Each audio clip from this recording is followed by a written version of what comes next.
A an the ఎలా ఉపయోగించాలి. మనం పోయిన వీడియోలో యాన్ గురించి చెప్పుకున్నాం. ఈ వీడియోలో ఏ గురించి చెప్పుకుందాం. ఏ ఎక్కడ ఉపయోగించాలి. నౌన్ ఏదైనా మొదటి అక్షరం ఏ, ఈ, ఐ, ఓ, యు కాకుండా హల్లు ఉన్నప్పుడు ఏ ఉపయోగిస్తాం. ఉదాహరణకి ఆ బనానా, ఆ లయన్, ఆ డాగ్, ఆ గుడ్ బాయ్, ఆ యూనివర్సిటీ. ఇక్కడ యు ఉంది కానీ అది యు అని పలుకుతున్నాం, ఆ అని పలకడం వల్ల. యూనివర్సిటీ అంటలా, యూనివర్సిటీ అన్న యు సౌండ్ వచ్చినప్పుడు ఏ వస్తుంది. ఏఈఐఓయు ప్రకారంగా ఏ అని రావాలి, కానీ ఇక్కడ యు అనేది అక్షరం రాసినప్పటికీ సౌండ్ మారింది. యూనివర్సిటీ యూనివర్సిటీ అంటున్నాం మనం. అందువల్ల ఏ యూనివర్సిటీ, ఆ యూనివర్సిటీ. ఏని ఇంగ్లీష్లో ఆగా పలకాలి. సౌండ్ని బట్టి ఇక్కడ ఆ వచ్చింది. దీని విద్యార్థులు జాగ్రత్తగా గమనించాలి. Next the.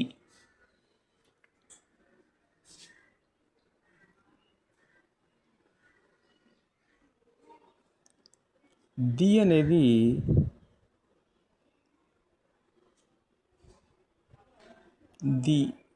ఇక్కడ the moon, the earth, the Ganga river, the Himalayas, the boy.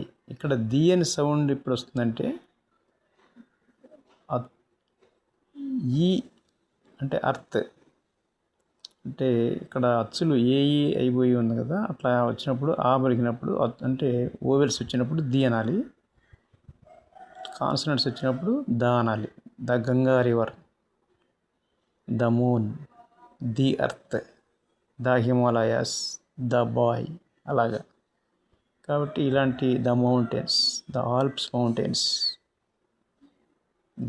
The Alps mountains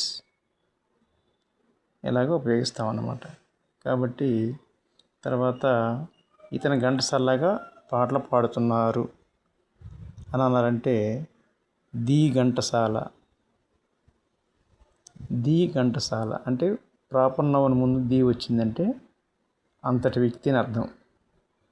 ఒక పాప సుశీల గారిలాగా పాటలు పాడిందంటే the Susheela of Andhra Pradesh, the Ghantasala of Andhra Pradesh. Ramu is the Ghantasala of Andhra Pradesh అని చెప్తాం. అంటే అంతటి వ్యక్తి అని, ఆ క్యారెక్టర్ ఉన్నటువంటి వ్యక్తి. అట్లా the Balasubrahmanyam of the junior college. Krishna is the Balasubrahmanyam of junior college.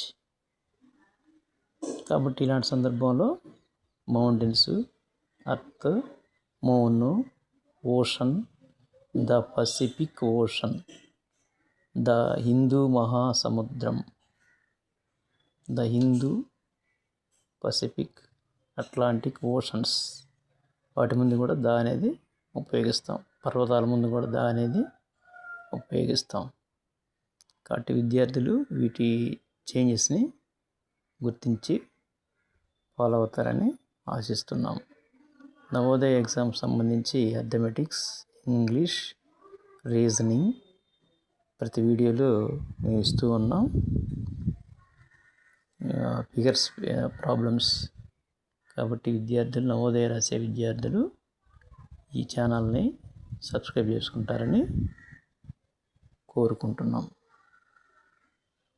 మీరు రెగ్యులర్గా ఫాలో అయితే ఇంగ్లీష్లో కానీ అథమెటిక్స్లో కానీ ఇంపార్టెంట్ బిట్స్, అదేవిధంగా ఈ ఫ్రాక్షన్స్, భిన్నాలు, మ్యాథ్స్లో, ఇంగ్లీష్లో వాక్యాలను ఇలా ట్రాన్స్లేట్ కూడా, కొన్ని వాక్యాలు ట్రాన్స్లేట్ చేసి ఒక ప్యాసేజ్ ఇచ్చి వాక్యాలు తెలుగులో ట్రాన్స్లేట్ చేసి కూడా మా వీడియోస్లో అప్లై చేస్తాం.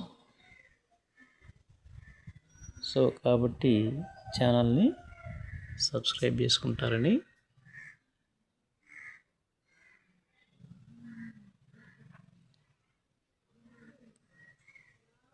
కోరుకుంటున్నాం.